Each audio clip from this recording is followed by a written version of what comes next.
The year is 1872. The American West, a land of promise and untold riches, was in the throes of a relentless boom.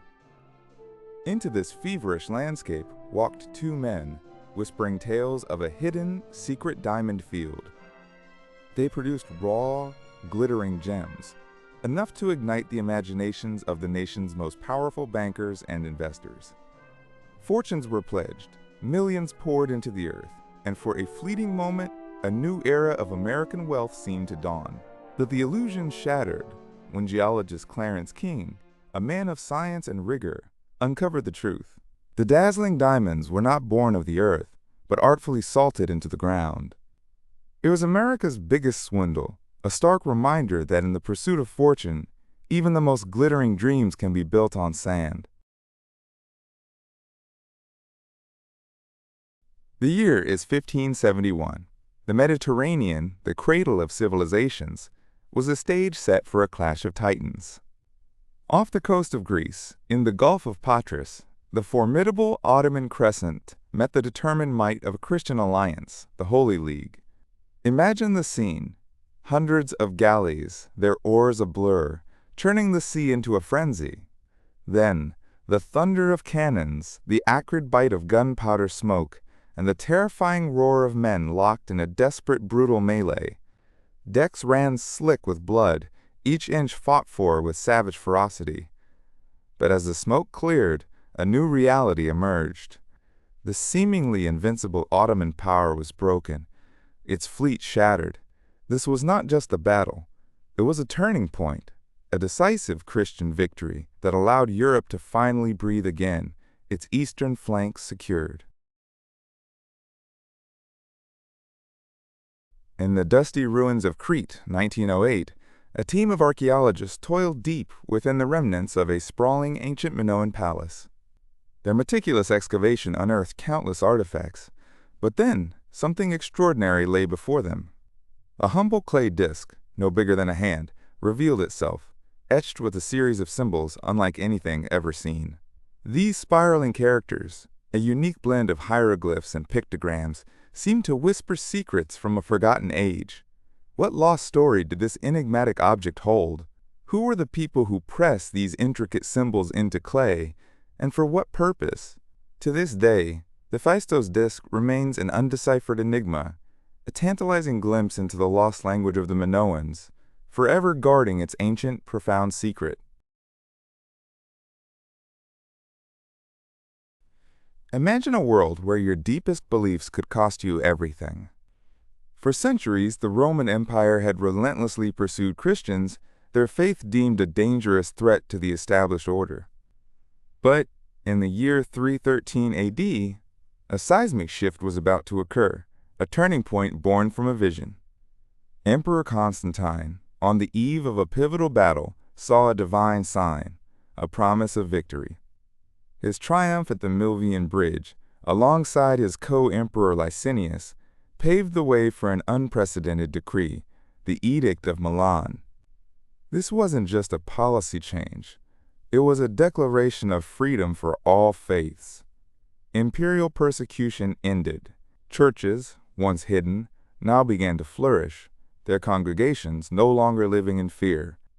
This act of religious toleration not only secured Christianity's future, laying a foundation for the Byzantine Empire, but it forever altered the course of human history.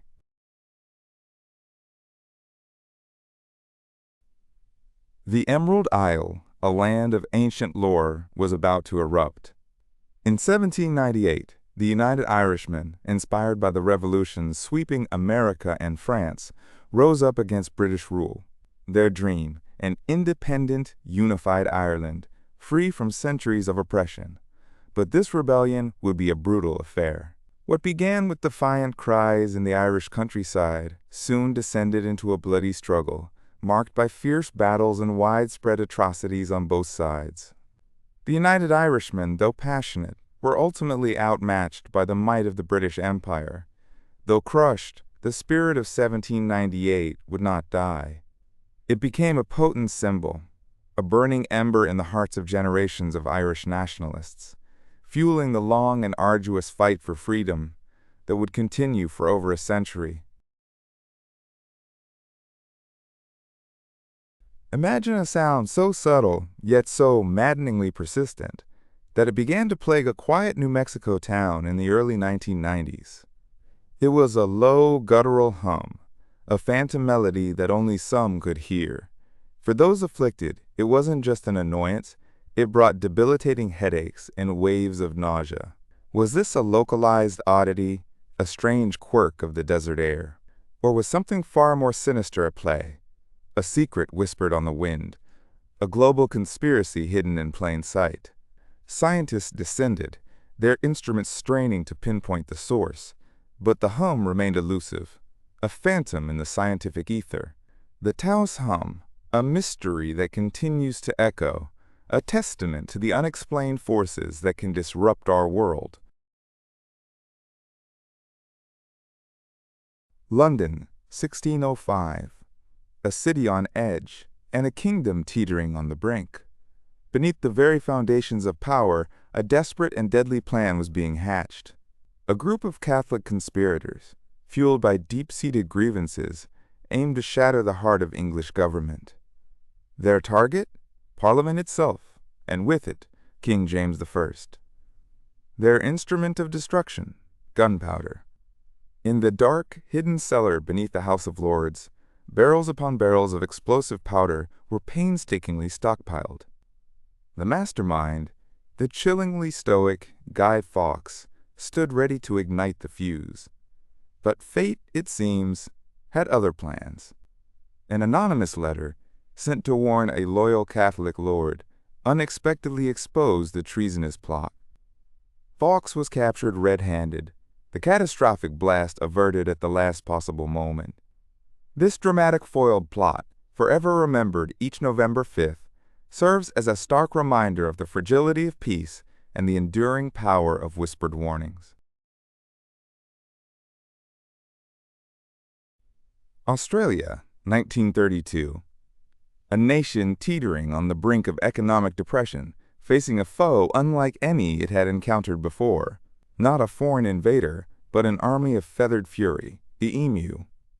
Thousands strong, these magnificent yet surprisingly destructive birds had migrated inland, ravaging wheat crops and threatening livelihoods.